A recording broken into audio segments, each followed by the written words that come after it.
noite a todos que estão nos ouvindo na noite de hoje. Eu estou aqui para apresentar o desembargador Carlos Alberto Gabi, nosso colega na magistratura do Estado de São Paulo, que irá falar hoje sobre a posse e seus efeitos. O desembargador Gabi é um desembargador de carreira na magistratura. Ele é doutor e mestre em Direito pela Pontifícia Universidade Católica de São Paulo. É professor, doutor e chefe do Departamento de Direito Civil da FMU. Ele é professor da Escola Paulista da Magistratura. É professor convidado da Escola Paulista de Direito. É professor convidado da FAAP. É professor convidado também do Complexo de Ensino Jurídico da Madre de Jesus. É autor do livro Relação Jurídica de Direito Real e Usufruto e tem participação nos livros Temas Relevantes do Direito Civil Contemporâneo e Direito Imobiliário Brasileiro, além de outras importantes publicações em revistas e publicações na esfera do direito. Ele está aqui para nos brindar hoje, uma noite assim, de muito conhecimento, tenho certeza absoluta, porque ele é grande conhecedor do tema sobre o qual ele irá falar, a posse e seus efeitos. Agradeço, em nome da APAMAGES, da qual sou diretora, a presença do colega Gabi e também a presença daqueles que estão aqui no auditório nos ouvindo. Obrigada a todos. Inicialmente, eu queria fazer o meu agradecimento à APAMAGES pelo convite que recebi e dirijo esse agradecimento à desembargadora, a doutora Zélia Maria Antunes, que a conheço há muitos anos e que tem honrado a magistratura e também a representação dos juízes aqui na associação. E agradeço, portanto, o convite e não posso também deixar de lembrar do meu colega, o doutor Eurípides Faim, que me fez esse convite pessoalmente, e agradeço a ele também pela consideração, pela lembrança do meu nome para essa palestra. E o tema que me foi proposto, para fazer algumas considerações, nós temos aqui um tempo um pouco mais curto, não é possível desenvolver mais profundamente a respeito do assunto, mas o tema é um tema que tem despertado muito meu interesse particular, que é o estudo da posse, a posse e seus efeitos, porque há uma ideia muito presente hoje no meio jurídico de que a respeito da posse e da propriedade, particularmente sobre a posse, não há nenhuma novidade, não há algo novo a ser estudado, nada que possa despertar hoje o interesse do jurista a respeito de um tema que vem sendo tratado praticamente da mesma forma desde o tempo dos romanos, desde portanto, da era da codificação do direito civil. Mas, na verdade, nós sabemos que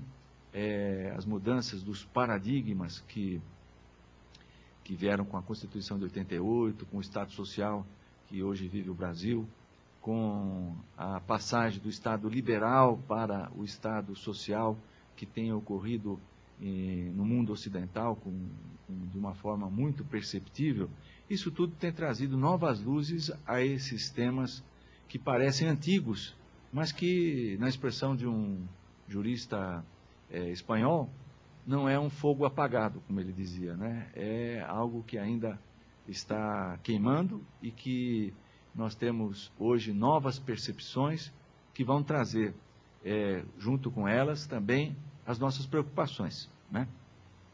Nós sabemos que, a respeito da posse, existem duas grandes correntes que há muito tempo têm ocupado a doutrina do direito civil. Aquela que defende a posse de uma forma subjetiva, que foi bem sustentada por Savigny, o nome mais expressivo dessa corrente, e a outra que trata justamente da posse de uma forma objetiva, defendida pelo Jhering, um jurista alemão, Rudolf von Jhering. E a diferença, basicamente, entre uma concepção e a outra está nos efeitos que decorrem da ideia subjetiva, porque aqueles que seguem a teoria subjetiva da posse não encontram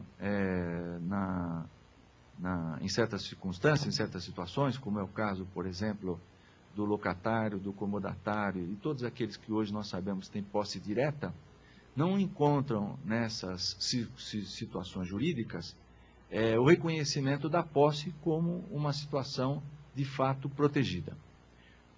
Eles são tratados como meros detentores e, como detentores, eles não têm acesso à tutela possessória. Porque, de acordo com essa concepção subjetiva, falta a essas pessoas o animus domini, ou seja, a vontade de ter a coisa como dono. Portanto, carece o locatário, o comodatário, o mandatário do interesse em ter a coisa como sua e, por consequência, ele não é reconhecido como possuidor e não pode invocar a seu favor a tutela possessória que é prevista na legislação. Ao contrário, a ideia de Ehring, que se afasta totalmente dessa concepção subjetiva, defende a posse de uma forma diferente. A posse não se revela pelo ânimos, pela vontade que a pessoa tem de ter a coisa como sua. Não é isso que identifica necessariamente o possuidor. Para Ehring, o que identifica o possuidor é a forma pela qual ele se comporta em relação à coisa. Desde que ele dê à coisa uma destinação, ou que dê a ela uma atividade, um comportamento, uma destinação, que é a expressão correta, de dono, ou como o dono teria dado, ele é identificado como possuidor e passa a ter direito, portanto, a invocar em seu favor a tutela possessória. E essas duas grandes correntes têm dividido o direito ocidental, e nós sabemos que, por exemplo, o direito português tem uma inclinação a seguir a teoria subjetiva, no direito alemão há uma inclinação a seguir, ao contrário, a teoria objetiva. Sabemos que também na Itália há uma tendência mais para a teoria subjetiva do que para a teoria objetiva, e isso tem consequências justamente na tutela possessória. E o que nos traz a curiosidade, certamente, é saber qual dessas correntes foi adotada no direito civil brasileiro, se é a teoria subjetiva ou se é a teoria objetiva. E qual é a consequência que isso tem diretamente, né, sobre a tutela possessória, sobre os efeitos da posse. Muito já se discutiu a esse respeito, quando o Código de 1916 ainda era um projeto. E eu me recordo que, num livro muito famoso, já antigo, de autoria do Clóvis Bevilacqua, que foi o autor do projeto do Código de 16, justamente ele deu o nome a esse livro de Em Defesa do Projeto do Código Civil, ele afirmou que se orientou plenamente pelas ideias de Ehring e estruturou o direito possessório no Código Civil, baseado na teoria, portanto, objetiva. E o Código de 2002 reproduziu praticamente todos os dispositivos do Código anterior, quanto à posse, os efeitos da posse e a tutela possessória. Portanto, seguindo, desse ponto de vista, a interpretação autêntica, né, que é aquela feita pelo próprio autor do projeto, não haveria dúvida em dizer que o Código Civil de 2002, assim como o de 16, seguiu a teoria objetiva da posse. Consequentemente, aquele que é locatário, aquele que é comodatário, aquele que tem posse direta, em relação àqueles que têm posse indireta, são possuidores, e a posse que eles exercem é uma posse, portanto, tutelada, tem a tutela da lei. Agora, não fosse apenas essa identificação da teoria, que nós verificamos que o Código Civil seguiu, que é a teoria objetiva, há uma dificuldade que eu tenho notado há muito tempo, em contato com os alunos da graduação, com o direito possessório, com direitos reais, e também no exercício da magistratura, tenho visto que os juízes, os advogados, os operadores do direito, de um modo geral, têm encontrado, há uma dificuldade enorme em compreender exatamente o que significa essa teoria objetiva e qual é a relação que a posse tem diretamente com a propriedade. A posse é um direito autônomo, é apenas um fato, é um fato juridicamente protegido. Qual é a razão pela qual a posse merece a tutela, a proteção da lei? O que é que justifica, portanto, a tutela possessória? Por que, por exemplo, a Constituição, que afirma que a propriedade é um direito inviolável, um direito garantido, não se pronuncia da mesma forma em relação à posse? Por que a Constituição diz que a propriedade deve atender a uma função social, mas não se refere dessa forma também à posse? Que relações, então, a posse tem com a propriedade?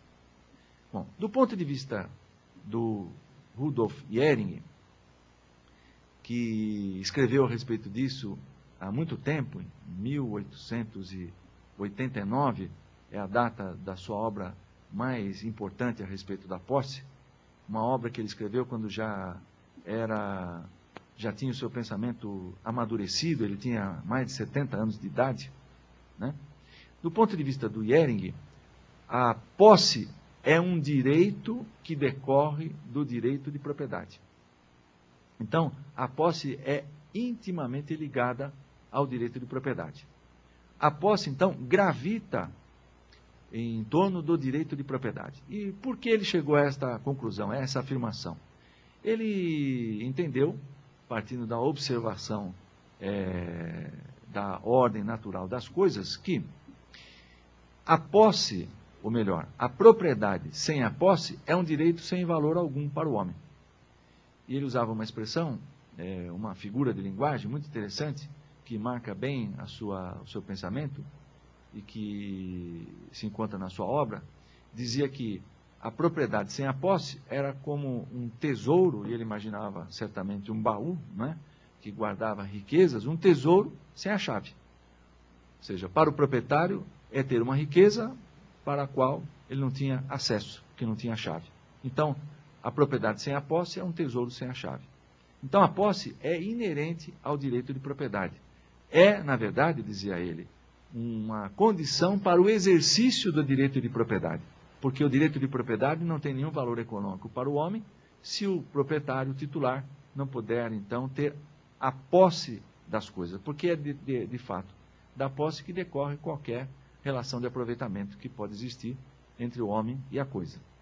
Então, ele dizia que se todo proprietário tem direito à posse, não há sentido em reconhecer, em proclamar em estatuto algum o direito de propriedade, sem reconhecer igualmente, em favor do proprietário, igual direito a ter a posse.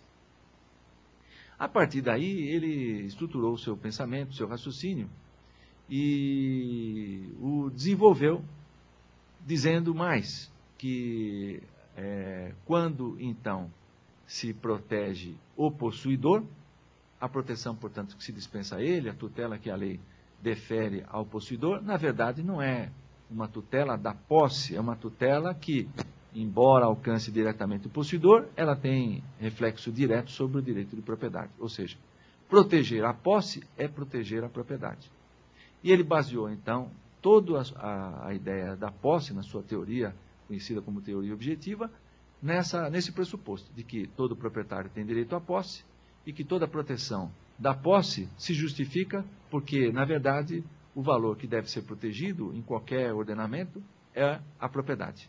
Como a propriedade é um valor que está fora de cogitação, ou seja, não há nenhum Estado que tenha negado o direito de propriedade, é um direito privado mais antigo, talvez, que o homem conhece, então ele está fora de discussão, é fácil de compreender, portanto, por que se defere essa proteção à posse.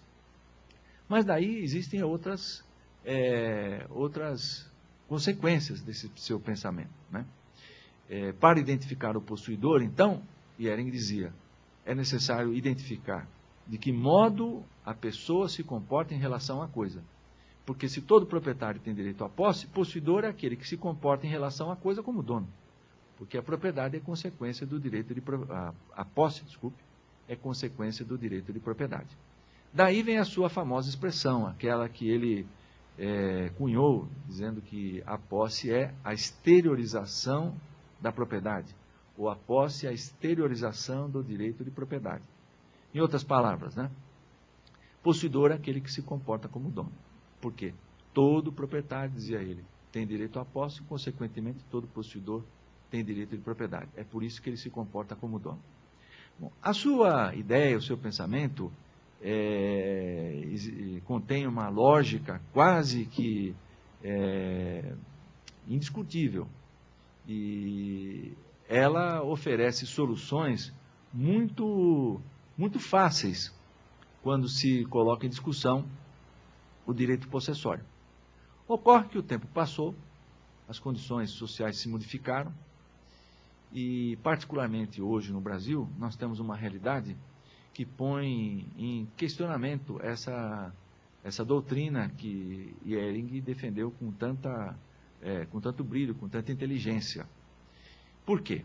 Porque hoje há um dado social, há um fato, né, que se apurou já em estudos estatísticos, que revela que boa parte dos que são hoje possuidores de imóveis, particularmente, boa parte desses possuidores não é proprietário. Ou seja, mais da metade das pessoas que têm a posse de coisas imóveis não é proprietário dessas coisas, não é proprietário desses imóveis. Então, a presunção de que ele afirmava, de que todo proprietário tem direito à posse e que todo possuidor é proprietário, e daí sustentava a proteção possessória, hoje está em dúvida. Se questiona porque essa presunção já não é mais verdadeira do ponto de vista do fato de que mais da metade dos possuidores não são proprietários. E quem são esses possuidores que não são proprietários? São pessoas que vivem em imóveis não titulados, são pessoas que adquiriram lotes clandestinos, são pessoas que têm compromissos e contratos chamados vulgarmente de contratos de gaveta e não têm a titularidade, são locatários, são comodatários, são pessoas, portanto, que têm a posse das coisas, mas não têm titularidade, não são proprietárias. E são também, existem outras situações, né? Uma outra perspectiva, existem muitos imóveis titulados, regularmente inscritos no registro imobiliário, que não se encontram hoje no exercício da posse de ninguém, nem do seu titular, nem de qualquer outro possuidor. São imóveis que se encontram fechados, são imóveis que não estão ocupados, são imóveis que são guardados para especulação, para valorização. Então, não se aplica nessa situação e tantas outras, né, da ocupação irregular dos imóveis no Brasil, não se aplica hoje a presunção que Ehring estabeleceu e a respeito da qual, sobre ela, portanto, construiu toda a teoria objetiva. Isso coloca, portanto, em dúvida a estrutura do direito possessório que nós temos no Código Civil. E qual a consequência que isso trouxe diretamente nas decisões judiciais, nas decisões dos tribunais? Hoje se verifica, e não é preciso fazer um esforço maior para perceber, que a posse como um direito autônomo, a posse chamada pelos portugueses como uma posse não causal, porque não há causa que justifique, não há título de propriedade ou direito real que justifique a sua existência, essa posse autônoma tem encontrado proteção autônoma, independente do direito de propriedade que esse possuidor não tem.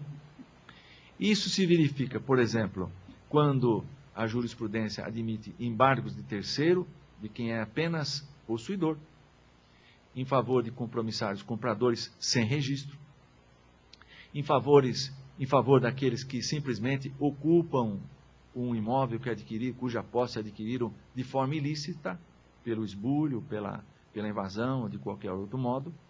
Isso justifica uma série de decisões que reconhece nesses possuidores direitos que decorrem exclusivamente do fato, porque a posse é simplesmente um fato que agora é reconhecido pelos tribunais, à margem de um sistema, de uma estrutura que o Código Civil construiu, baseado na doutrina de Ehring, de que o proprietário tem direito à posse, de que todo possuidor presume-se proprietário.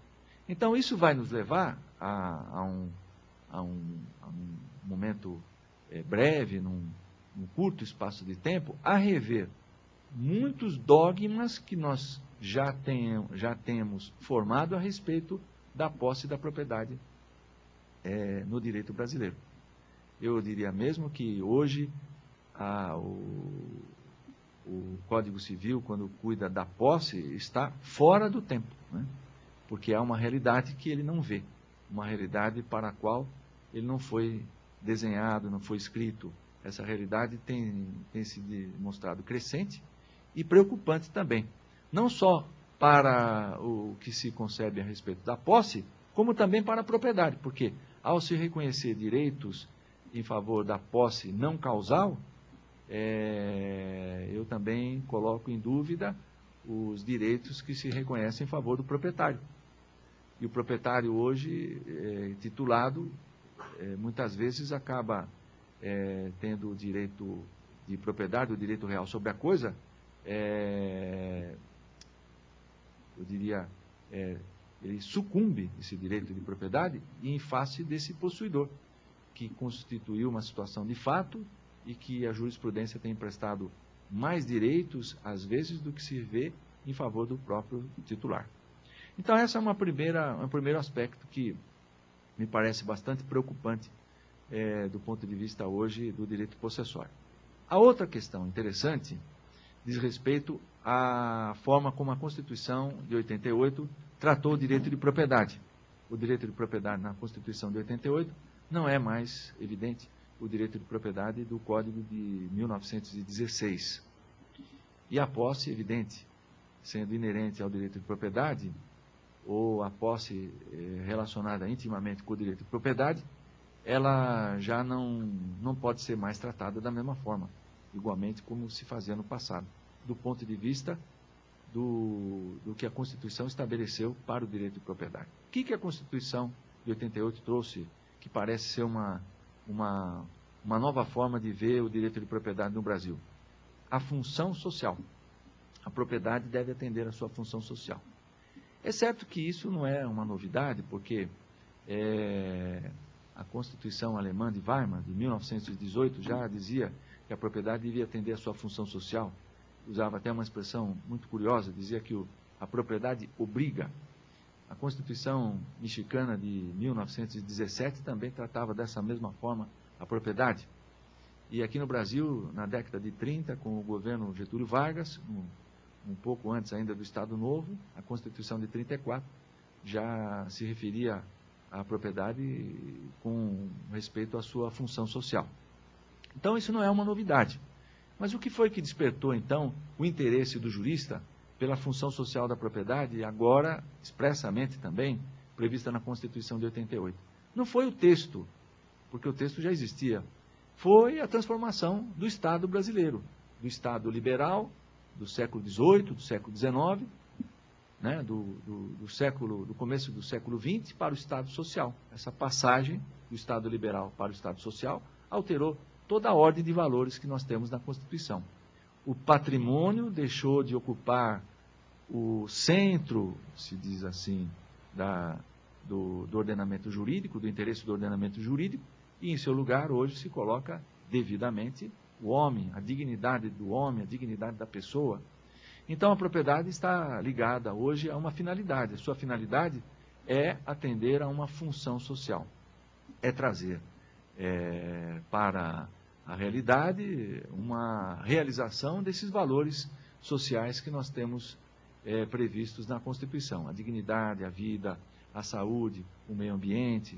Me lembro agora, falava há pouco com a doutora Zélia, ela ocupa uma cadeira na Câmara de Direito Ambiental e tem tudo a ver, evidentemente, com a propriedade moderna, com a propriedade do século XXI, desse novo milênio, que é uma propriedade, portanto, ligada ao direito ambiental, à sua função social. Agora, eu posso aplicar também às relações possessórias, essa situação de fato, a função social que a propriedade tem, uma vez que a Constituição não se refere à posse. Eu posso dizer que a posse também tem uma função social? Eu penso que sim. Mas eu devo fazer essa interpretação com algum cuidado, porque aplicar a função social à posse simplesmente pode trazer um desvio de interpretação do direito e trazer uma consequência que é uma solução, uma decisão injusta, né? E eu me refiro, por exemplo, a uma situação muito comum. Vamos imaginar que uma propriedade rural, que não atende à sua função social, porque ela não é produtiva, receba aí a ação de algum movimento social que tenha promovido a sua invasão, né? Invadiu, portanto, uma fazenda que não tenha, portanto, reconhecidamente atendido à sua função social. Se eu entender que agora esses ocupantes, esses possuidores, atendem à função social, ao contrário do que ocorria com o proprietário que perdeu a posse para eles, eu teria que negar, né, a tutela possessória ao proprietário e mantê-los na posse desse imóvel. Eu diria que, nesse caso, estaria aplicando a função social da posse. E, nesse caso, os possuidores não poderiam ser, portanto, removidos da posse desse imóvel. Mas, de um outro ponto de vista, eu teria que reconhecer, ao mesmo tempo, que esta solução nega o que hoje está previsto no Código Civil. Ou seja, a propriedade que tem, ou a posse esbulhada, tem em favor do possuidor esbulhado a tutela da reintegração de posse. Eu teria que negar ao possuidor que foi esbulhado e que não atendia a sua função social, teria que negar a ele a tutela da posse que ele perdeu para essas pessoas que invadiram o imóvel. E, de certa forma, se eu o fizer, eu estou negando a aplicação da lei infraconstitucional e estou, na verdade, dizendo que o Código Civil, nesse ponto, é inconstitucional. Por quê? Se ele não está de acordo com a Constituição, de acordo com a Constituição está a posse social, então eu devo dizer que esses dispositivos do Código que permitem ao proprietário esbulhado pedir a reintegração de posse estão em desacordo com a Constituição. O Tribunal Estadual, pelos seus órgãos fracionários, não pode declarar inconstitucionalidade de nenhum dispositivo, porque há uma súmula vinculante e que interpreta corretamente a Constituição, que diz que é reservado ao plenário do tribunal, ao tribunal pleno, a declaração de inconstitucionalidade de uma lei ordinária. Então, o tribunal não poderia negar a aplicação do Código Civil e negar a reintegração de posse a essas pessoas, a esse proprietário que perdeu a posse para essas pessoas que invadiram, né? Sob pena de reconhecer a inconstitucionalidade do Código Civil. Então, há, nesse caso, uma questão jurídica muito mais complexa do que simplesmente dizer que aquelas pessoas que invadiram um imóvel que não era produtivo estão hoje no exercício da posse social ou da função social da posse. Não se resolve simplesmente dessa forma. Há um outro problema. A mesma Constituição que diz que a propriedade deve atender à sua função social é também a Constituição, no artigo 5º, que estabelece que ninguém será privado dos seus bens sem o devido processo legal. E o devido processo legal não é o esbulho, não é a invasão, não é a violência, que, embora motivada pelas razões mais aceitáveis ou nobres que possam parecer, não se identificam com um processo legal em que se preserve o direito ao contraditório, o direito à defesa, o acesso à jurisdição, de forma nenhuma. Então, não é tão simples assim dizer que a posse também deve receber a mesma aplicação da função social que eu empresto à propriedade. Não é tão simples assim. Mas me parece que essa reflexão que eu faço a respeito dessa questão, que tem sido muito presente nas propriedades rurais hoje no Brasil, vai nos levar a um novo caminho, a uma forma diferente de ver a posse e também a uma forma diferente de ver o direito de propriedade. Eu penso que nesse caso, hoje, né, para não deixar a dúvida quanto ao que imagino a respeito dessa situação, eu penso que ao proprietário esbulhado não se pode negar a reintegração de posse.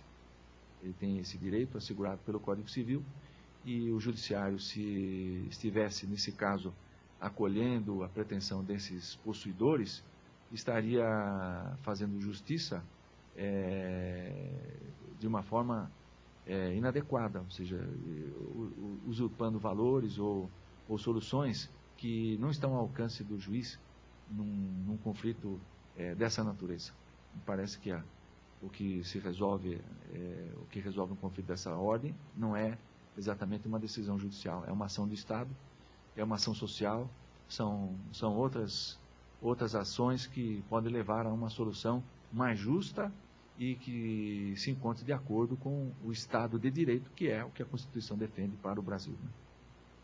Então, essa é uma outra preocupação que se tem atualmente a respeito da posse.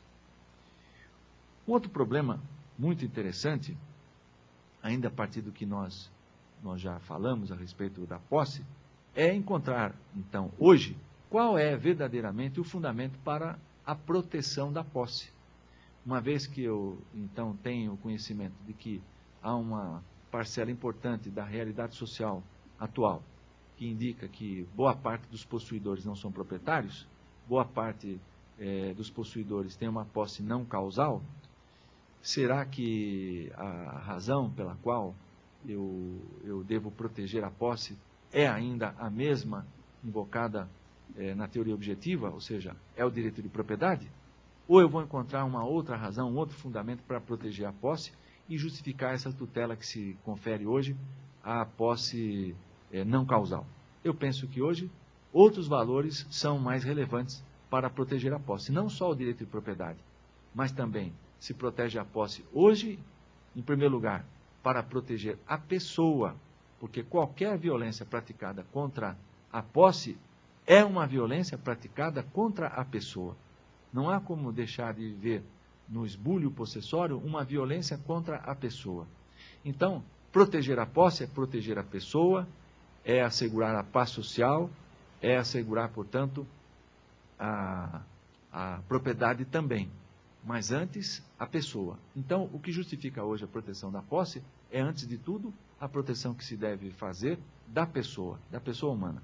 E ela está de acordo com a Constituição.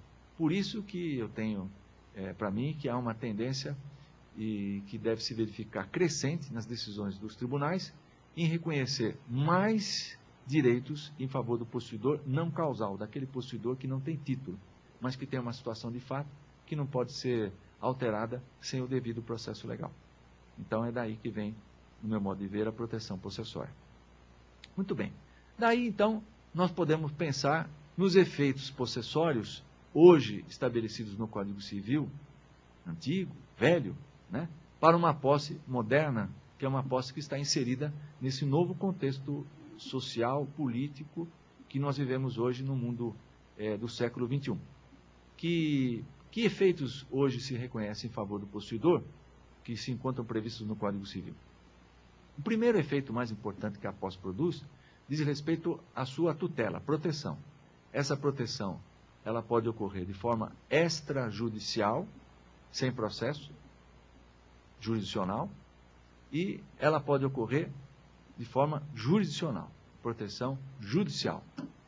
O Código Civil estabelece no artigo 1210 essa proteção extrajudicial e a proteção também judicial.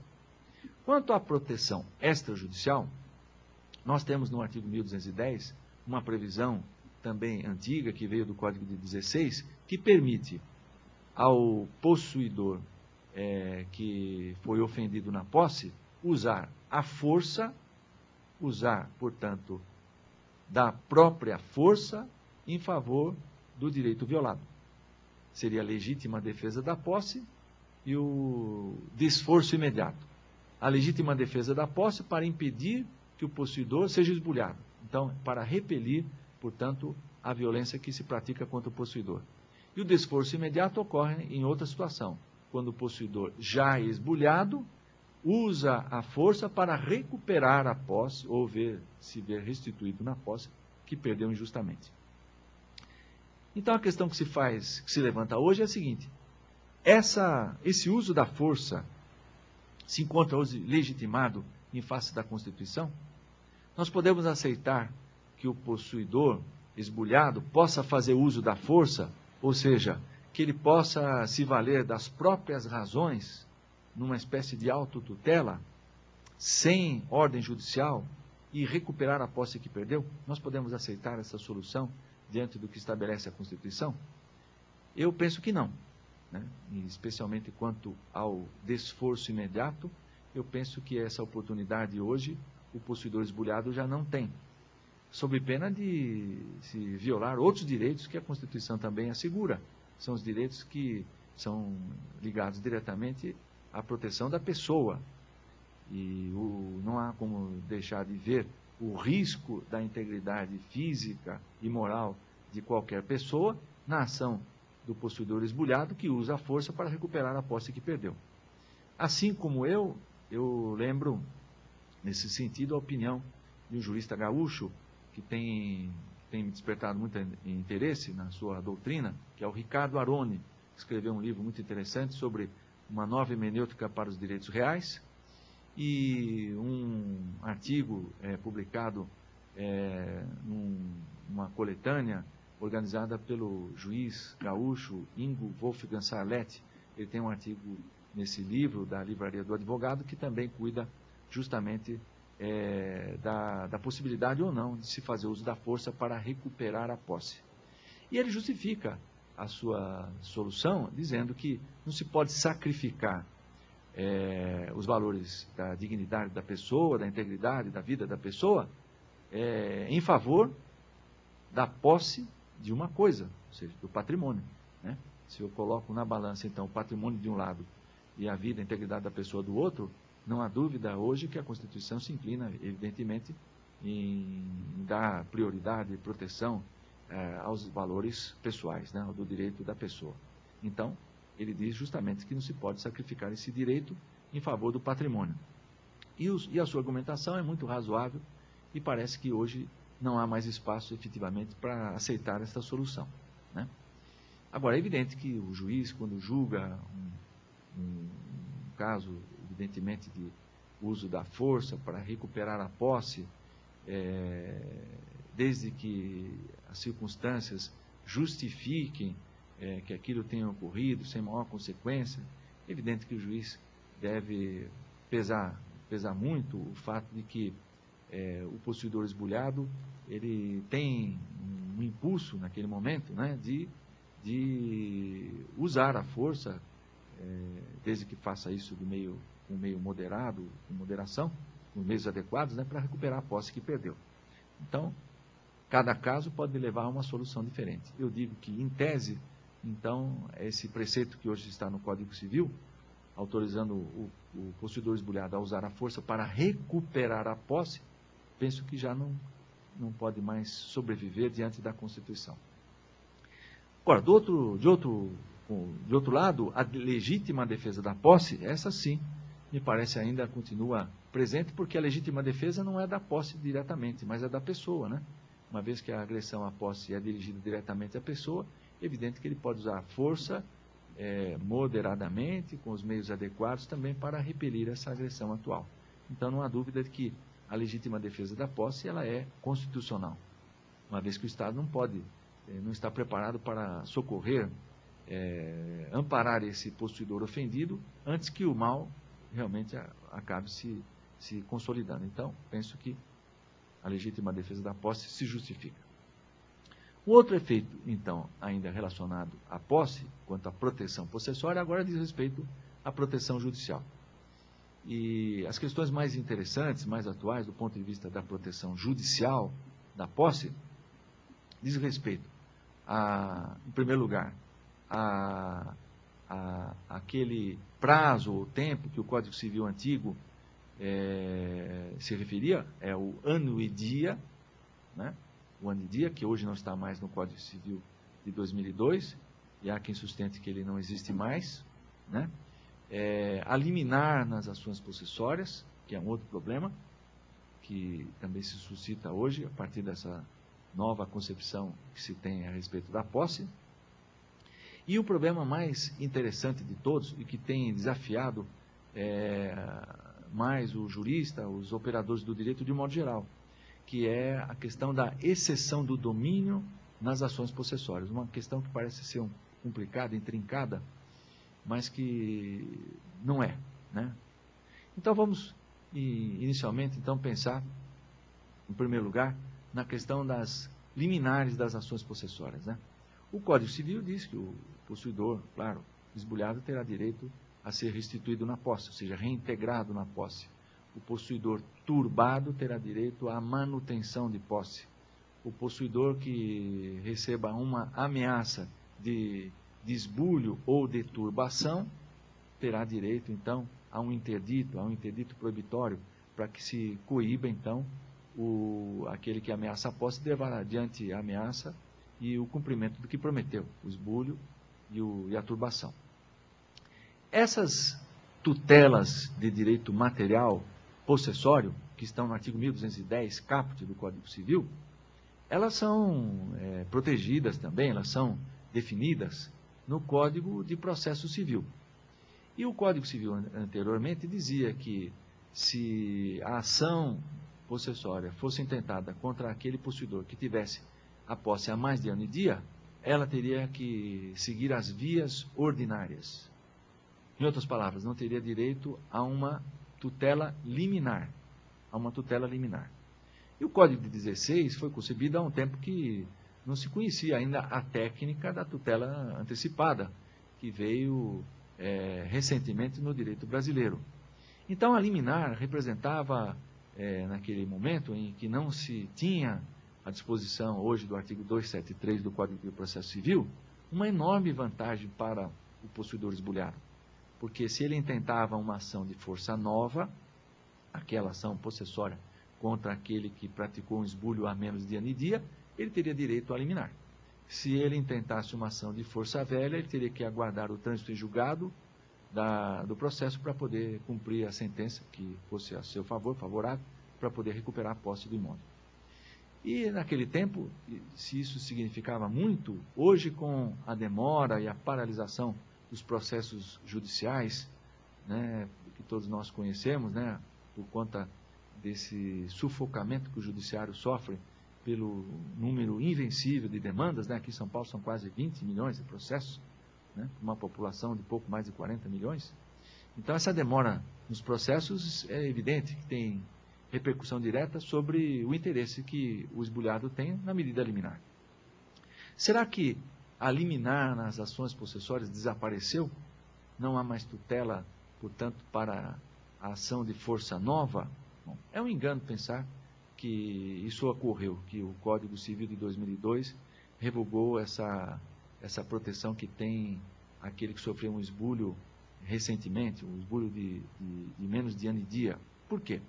Há uma explicação para o fato do Código de 2002 não ter tratado desse assunto. A explicação é muito simples. Quando o Código 16 foi promulgado, a lei civil, o Código Civil era uma lei nacional e a lei processual era uma lei estadual. Os estados podiam ter códigos estaduais. Então, evidente que o autor do projeto do Código Civil aproveitou o fato de que o Código seria uma lei nacional para introduzir no seu texto regras de processo que ele imaginava que deviam ser regras uniformes, que deviam ser aplicadas em todo o território nacional. E foi isso que ele fez quando estabeleceu no Código Civil de 16 a possibilidade, então, da liminar, ou da antecipação da reintegração de posse, quando o esbulho tivesse ocorrido há menos de ano e dia. Quando o Código de 2002 veio entrar em vigor em 2003, a realidade já era muito diferente. Nós já havíamos evoluído e reconhecemos a autonomia do direito processual. Já temos um Código de Processo Civil nacional desde 1939, então não havia mais razão para manter no Código Civil regras de processo. Então, a comissão que se encarregou de elaborar o projeto do Código de 2002 expurgou do texto todas as regras que dizem respeito a processo. Deixou para o processo, efetivamente, regular aquilo que é próprio do direito processual. E no Código de Processo de 73, existe ainda a previsão para liminar nas ações possessórias intentadas com força nova, ou seja, para o esbulho que ocorreu há menos de ano e dia. Isso não mudou. o Código Civil, o Código de Processo Civil ainda tem essa regra ainda se justifica pelo seguinte: a posse com mais de ano e dia é uma posse já consolidada, é uma posse velha, é uma posse que deve ser preservada. Por quê? Há uma presunção em favor desse possuidor mais forte do que aquela que existe em favor do possuidor de menos de ano e dia. A presunção que existe a favor dele é que ele tem direito sobre a coisa, porque ele está lá há mais de ano e dia. Segundo Hering, esse direito seria um direito de propriedade, mas nos dias de hoje seria um direito autônomo, que ele constituiu em favor por conta dessa posse há mais de ano e dia. Vale lembrar que hoje nós temos uma modalidade de uso capião no Código Civil, que tem um prazo, um tempo curtíssimo, né, de 2 anos, que é o uso capião entre cônjuges. Então, hoje, uma posse que tem mais de 2 anos, já é uma posse ad uso capione, em algumas circunstâncias, em algumas situações. Então, a posse que tem mais de ano e dia é uma posse velha, que merece, portanto, a proteção especial de ser mantido o possuidor até o trânsito de julgado desse processo, dessa ação possessória. Mas como estabelecer uma convivência pacífica entre essa regra da ação de força nova e força nova com a regra do artigo 273 da tutela antecipada? Porque a tutela antecipada não tem restrição a nenhuma espécie de direito, a nenhuma espécie de proteção, atendido àqueles que são os seus pressupostos típicos, específicos. O legislador autoriza o juiz a conceder a tutela antecipada. É possível, então, estabelecer uma convivência? Eu penso que sim. Se a ação possessória intentada é uma ação de força velha, portanto, o possuidor está na posse há mais de ano e dia, o juiz está inibido de conceder contra esse possuidor a tutela antecipada? Eu penso que não, ele pode conceder. Mas os requisitos que ele deve verificar já não são os requisitos exclusivamente da tutela possessória, mas são os requisitos da tutela antecipada, do artigo 273. Verossimilhança, deve se convencer, portanto, da prova que existe a favor do autor, deve justamente verificar a irreversibilidade dessa medida, se cercar dos cuidados que o artigo 273 recomenda que o juiz tenha sempre em vista quando concede a tutela antecipada. Mas não há inibição da tutela antecipada nas ações possessórias. Penso que a convivência das duas modalidades de tutela que são diferentes, são requisitos diferentes. Então esse é um problema moderno que se oferece hoje aos tribunais, à jurisprudência, aos juízes de primeiro grau, particularmente, que se encontram naquela difícil situação de decidir entre tirar alguém da posse imediatamente por uma liminar, né, porque não há prazo, inclusive, para que a pessoa venha desocupar o imóvel, expedido o mandado de reintegração de posse, ele é cumprido imediatamente, nem aquele prazo de desocupação que na lei de despejo é considerado um prazo humanitário, né, de 15 dias, não existe na ação possessória. Não existe legalmente, né? Embora em algumas circunstâncias até se justifique o fato do juiz, diante de uma realidade diferente, considerar esse fato e conceder um prazo. Eu penso que é legítimo que o juiz possa conceder um prazo. Um prazo comedido, alguma coisa que evidentemente não vá prejudicar demais o autor da ação possessória, que já está privado da posse injustamente, né? Por uma questão humanitária, simplesmente, não é por outra razão que ele pode conceder o prazo em favor do possuidor que esbulhou, que não tem a posse justa, né? Então, eu acho que é possível a convivência. E a propósito disso, e eu sei que aqui eu falo também, não só aos estudantes, aos bacharéis, como também a muitos juízes de primeiro grau, particularmente, que acompanham aqui os eventos da FAMAGES, a propósito dessa liminar na ação possessória, eu gosto sempre de lembrar a minha experiência particular, pode não ser a mais correta, mas eu penso que foi muito proveitosa durante a minha carreira de juiz em primeiro grau. Eu evitei, quanto pude, sempre pela prudência, pela cautela, evitei conceder liminares em ação possessória sem realizar previamente aquela audiência de justificação. marcava sempre que possível uma audiência em curto espaço de tempo e mandava fazer então a citação do réu ou dos réus e decidia então a liminar nessa audiência. Por quê? Ali o juiz sabe exatamente do que agora ele vai resolver, ele sabe exatamente qual é a lide, o litígio que existe entre as partes e ele pode, portanto, com segurança decidir pelo deferimento ou indeferimento da liminar. Então, essa audiência de justificação é um instrumento muito valioso que o juiz tem à sua disposição, que deve ser utilizado. Embora hoje as pautas, né, nós sabemos, são pautas carregadas, os juízes têm inúmeras atribuições, é uma demanda sempre muito crescente de processo para os juízes hoje de primeiro grau, mas eu acho que é possível sempre, com muito critério, né, examinar esses pedidos de liminar em possessória e sempre que possível encontrar um espaço na sua pauta para, num prazo curto, ter oportunidade de conhecer verdadeiramente o litígio que envolve as partes, o autor e o réu, para decidir com segurança sobre o deferimento ou não da liminar nessas ações possessórias.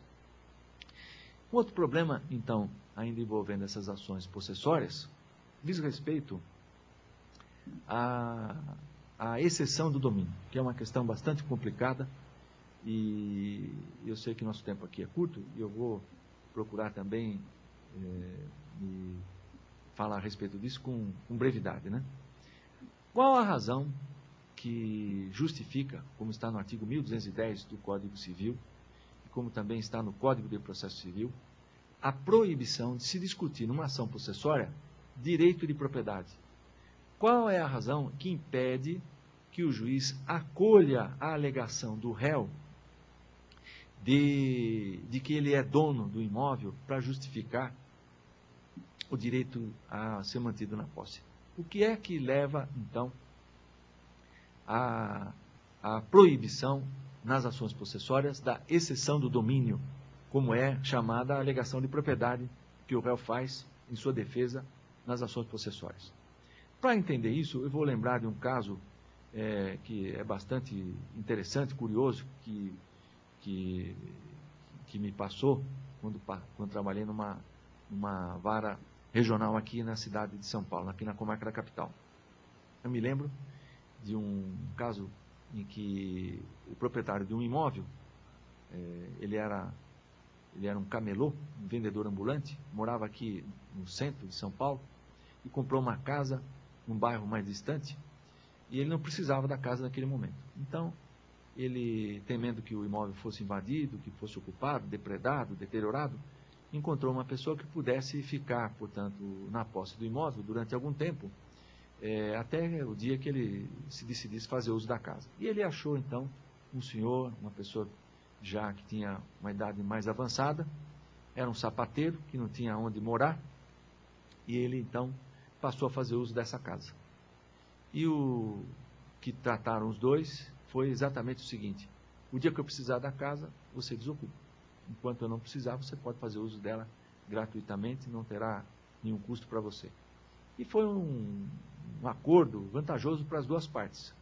Ocorre que essa pessoa, esse proprietário, teve a sua vida alterada, a sua situação mudou drasticamente, ele foi despejado da casa que vivia aqui no centro de São Paulo, era uma casa de aluguel, e ele foi despejado para ele de forma surpreendente, ele não esperava aquilo, foi parar na rua com a mulher e filhos, e ele não teve dúvida, então procurou pela sua casa, e disse então ao sapateiro que aquele momento que se tinha combinado, né, de que ele precisava da casa, tinha chegado, e que ele tinha que desocupar porque ele não tinha para onde ir. E o sapateiro disse para ele: mas eu não fui avisado, não sabia, não tenho, evidentemente, oportunidade de sair nesse momento, nesta hora do imóvel, mas eu não me incomodo que você e a sua família ocupe aqui um cômodo da casa, e eu nos próximos dias vou procurar um outro lugar e desocupo, entrego a casa para você. E eles acertaram assim, e o proprietário com a sua família entrou no imóvel. No dia seguinte, pela manhã, quando o sapateiro saiu por um momento da casa, foi procurar lá comprar o seu pão, o seu leite, para fazer o café da manhã, voltou e encontrou as suas coisas na rua. Foi colocado para fora, né? dessa forma pelo proprietário. Violência, né? Embora não diretamente física, mas foi posto para fora. Esse sapateiro não se conformou, não aceitou aquela situação e entrou com uma ação de reintegração de posse contra o dono, contra o proprietário do imóvel. Curiosamente, né? E o dono se defendeu, dizendo o seguinte: eu não posso sair daqui porque eu sou o dono, ele não é. O que fez o dono na sua contestação? Exceção do domínio. Alegou a propriedade em favor do direito a ser mantido na posse. Eu não posso deixar o imóvel porque eu sou dono. E o Código Civil, no artigo 1210, diz exatamente que não obsta, é a expressão que o Código Civil utiliza, não obsta a tutela possessória, ou seja, não impede que se dê a tutela possessória, a alegação de domínio, a alegação de propriedade. Não impede, portanto, não se impede o juiz de conceder a tutela, a proteção da posse, a alegação de propriedade. E qual a razão, então, da existência dessa disposição? É muito simples. Nesse caso do sapateiro, é fácil de perceber. Se o juiz acolher a alegação do proprietário, o que ele está fazendo? Legitimando os atos ilícitos que o proprietário praticou contra o sapateiro. Porque o sapateiro não ofendeu a posse, ele tinha uma posse justa no exercício de um comodato, que não foi rompido corretamente, ele não foi notificado, não foi portanto, constituído em mora, ele tinha uma posse justa e foi alijado, removido dessa posse de forma ilícita, pela força. O proprietário, embora possa ser curioso fazer essa afirmação, o proprietário praticou esbulho possessório contra o sapateiro. E se o juiz admitir a alegação de propriedade, nesse caso, ele torna lícito o que foi ilícito. E, ao mesmo tempo, ele pedagogicamente, eu digo isso entre aspas, porque não há uma pedagogia que se possa dizer válida de fazer o mal, né? Mas, pedagogicamente, ele está dizendo a todos os outros proprietários que tirem as pessoas que se encontram na posse dos imóveis que lhe pertencem, com o uso da força ou de qualquer outro meio, por quê? O dia que essas pessoas se voltarem contra ele numa ação possessória, ele pode alegar a seu favor o direito de propriedade. E será acolhida a sua alegação. A sua exceção, a sua defesa será acolhida.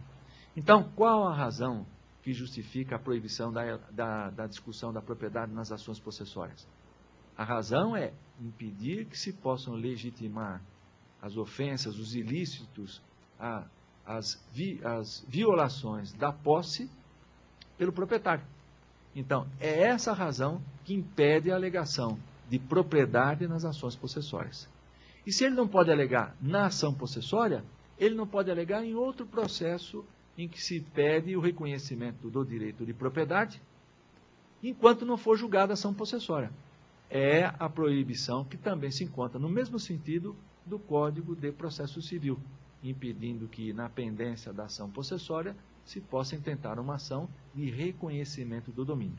Porque se não fosse esse dispositivo do Código de Processo Civil, o proprietário, impedido de alegar isso na defesa possessória, ele poderia alegar em ação paralela e invocar a conexão desses pedidos, ou, ainda que corram separadamente, obter na frente uma decisão que lhe seja favorável, anulando os efeitos da proteção possessória. Então, essa é a razão da proteção, que tem encontrado muita dificuldade na prática, né? Os juízes têm, às vezes, se sentido em dificuldade para aplicar esse dispositivo, porque há, de certa forma, se não for entendido corretamente, uma contrariedade em tirar, remover o proprietário e devolver a posse a quem não tem direito, aparentemente, a ela, por conta dessa situação de fato que ocorreu. Mas é na proteção da posse, antes de tudo, que se protege a propriedade. E o próprio Ehring justificava, quando defendia essa solução, justificava uma solução como essa. Ele dizia que dar a posse a quem não tinha efetivamente direito a ela, em favor dessa proteção, é o preço que a sociedade deveria pagar para ter um sistema adequado, rápido, de proteção à propriedade. Porque proteger a posse segundo ele, não é? Segundo ele dizia, é proteger a propriedade também. Então, com essas observações que eu faço, eu penso até que são mais introdutórias do que propriamente no ponto de vista que eu queria abordar, que são os demais efeitos da posse. Mas o tempo não nos permite, né? Nós temos aqui uma hora e pouco apenas para falar a respeito disso, também porque, mais do que isso, eu sei que se torna cansativo. Eu, então, encerro aqui a minha participação, né, nesse ponto, e uma outra oportunidade, quem sabe, a gente retoma daqui e faz uma segunda parte, né, da palestra sobre esses efeitos da posse. Eu sei que as perguntas são dirigidas muitas vezes aqui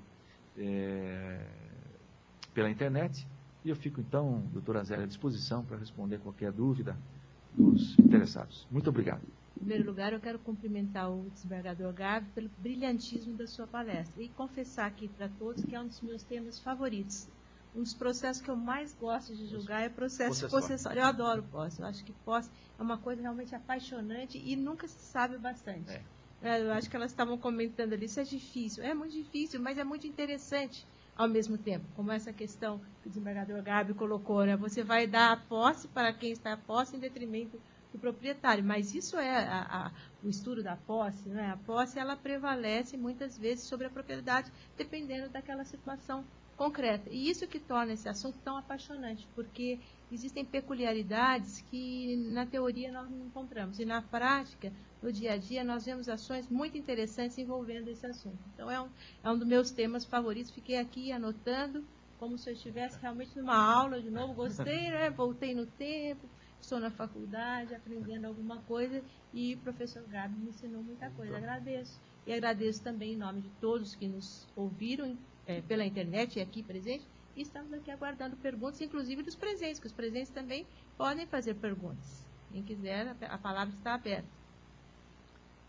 Até me recordo, vou fazer um acréscimo, quanto a esse caso do sapateiro, eu fui o juiz que decidiu a liminar, e fiz a liminar em favor dele. E o proprietário eu conheci porque eu fiz audiência de justificação. E é uma curiosidade muito particular nesse caso, porque depois de passado algum tempo, eu lecionava Direitos Reais em uma outra universidade, não a que estou hoje, porque hoje eu estou na FMU, mas lecionava em outro lugar, e me lembro que entrei numa sala nova, e uma turma nova de Direitos Reais estava lá esperando o professor, e na primeira cadeira da sala eu encontrei o dono do imóvel sentado, né? E até disse para ele que, evidentemente, ele tinha alguma mágoa, certamente, né, da decisão que o tirou da casa que era sua.